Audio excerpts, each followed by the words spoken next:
So yesterday, Google made a big announcement. The Google Pixel 3a smartphone has a lot of the features in the Google Pixel 3, but at about half the price.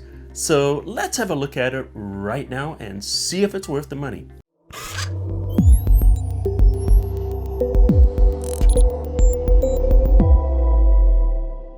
So here we go, we have the Google Pixel 3a. Let's unbox it, pop it open.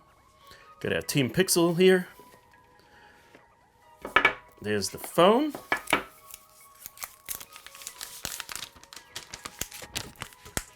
I'll put that to the side and we'll look at that in a second. So what else we got in here? Little thing here to remove the SIM. Got some stickers.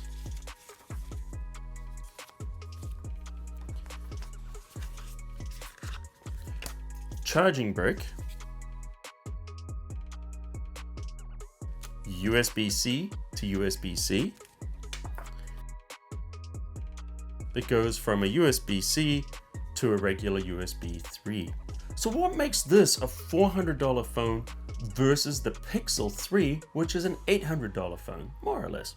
Well, let's compare them. Here's the Pixel 3 and here's the Pixel 3a. So the Pixel 3 is in black. Pixel 3a is in white. All right, so if we look at the back, notice that this has a shell. It's polycarbonate shell all the way around. Whereas the Pixel 3 has a little bit of glass on here.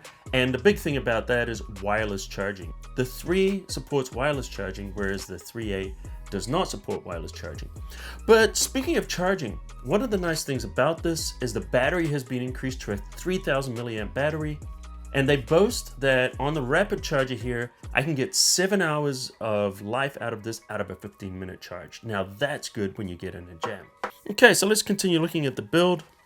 If we look at the phones here, you will notice that the 3a is just a little bit longer than the 3 and just slightly wider. Thickness, pretty similar. So this one's just a little bit bigger, which has the same screen size, but it has a little bit of a bigger bezel around it. Other notable changes, if we look on the 3, you'll notice you've got left and right stereo speakers on here. On the 3a, it also has left and right, but only one is forward facing, the other one is bottom facing. So you still get the stereo sound, but a little bit different. So the 3 is water resistant, the 3a is splash resistant. Turn them on. This still has an OLED screen. So it's still nice and bright with lots of detail, nice saturated colors, deep blacks, but not quite as much resolution as the 3. Both of them support the fingerprint ID, which is something I really love and I missed on the iPhone. Fingerprint ID on the 3a as well as on the 3. One thing that is missing on the 3, which is now on the 3a, is if you flip it over and we look on the top, we now have the return of the headphone jack, so that's really nice.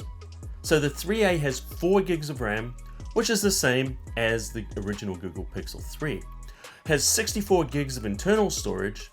There's no SD or micro SD card in here, but what they do give you is free unlimited storage for all your photos online. And speaking of photos, camera. So the camera here on the 3a is exactly the same camera that was on the Google Pixel, which supports all the nice features such as, the nice night shot, optical and digital stabilization for photos, also stabilization for videos, can shoot 4K, can shoot 1920 by 1080, up to 120 frames per second.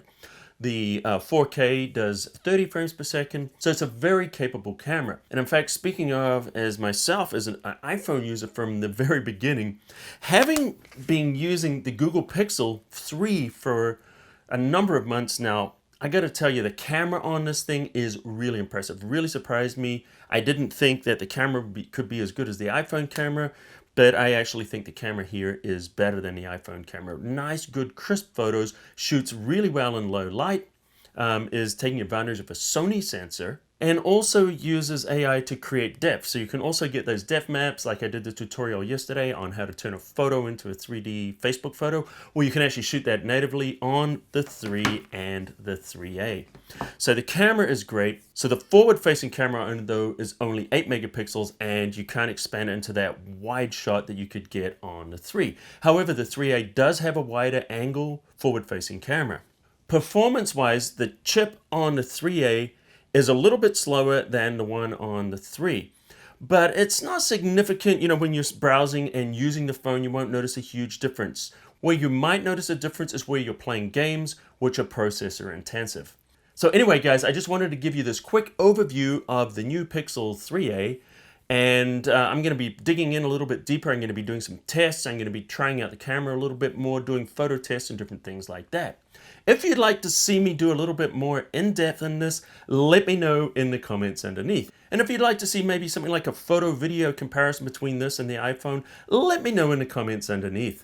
So anyway, guys, thanks for watching this. If you like this video, smash the like button into dust. If you haven't already subscribed, hit the subscribe button right now and ring that notification bell. You'll get a new tutorial and tech review from me every single week. So anyway, guys, I'm Colin Smith at Photoshop Cafe. Thanks for watching, and until next time, I'll see you at the cafe.